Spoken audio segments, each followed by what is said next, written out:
நமஸ்காரம். இப்போது வெள்ளை மூக்கு கடலையில் பிட்டு செய்ய போகிறேன். இது 7 மணி நேரம் ஊற வைத்திருக்கிறேன். இது கொண்டக்கடலை என்றும் சொல்லுவார்கள். மிக இனிப்பாக இருக்கும். சுண்டல் செய்யலாம், பிட்டு செய்யலாம், பாயசம் செய்யலாம், அல்வா செய்யலாம், உருண்டை குழம்பு செய்யலாம். வடைக்கு அரைப்பது போல் கெட்டியாக கொஞ்சம் குருணையாக அரைத்திருக்கிறேன். ரொம்ப நைஸாக அரைத்தால் உதிர்க்க வராது. இதிலேயே வெங்காயம், பச்சை மிளகாய் இவையெல்லாம் போட்டு மசால் வடையாக செய்யலாம். அடைக்கு 1 டம்ளர் அரிசிக்கு நான் 1/2 டம்ளர் துவரம்பருப்பு போடுவேன். இது போடுவதாக இருந்தால் 1/2 டம்ளர் துவரம்பருப்பு, 1/4 டம்ளர் இந்த கொண்டக்கடலையை ஊற வைத்து போட்டால் போதும். நல்ல கணிசமாக இருக்கும்.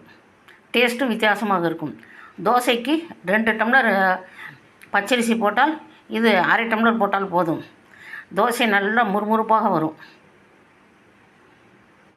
வாணலியில் 4 ஸ்பூன் எண்ணெய் விட்டு அதில் முந்திரி பருப்பு போட்டு ஒரு 10 முந்திரி பருப்பு போட்டு சிவந்தவுடன்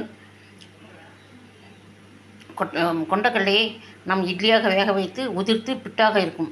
அதை எடுத்து போட்டு நன்றாக சூடேறும் வரை கிளற வேண்டும்.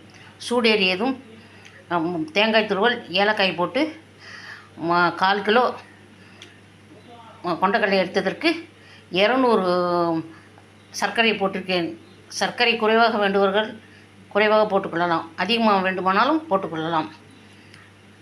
சுவையான இனிப்பு பிட்டு தயார் கொண்டக்கடலையில்.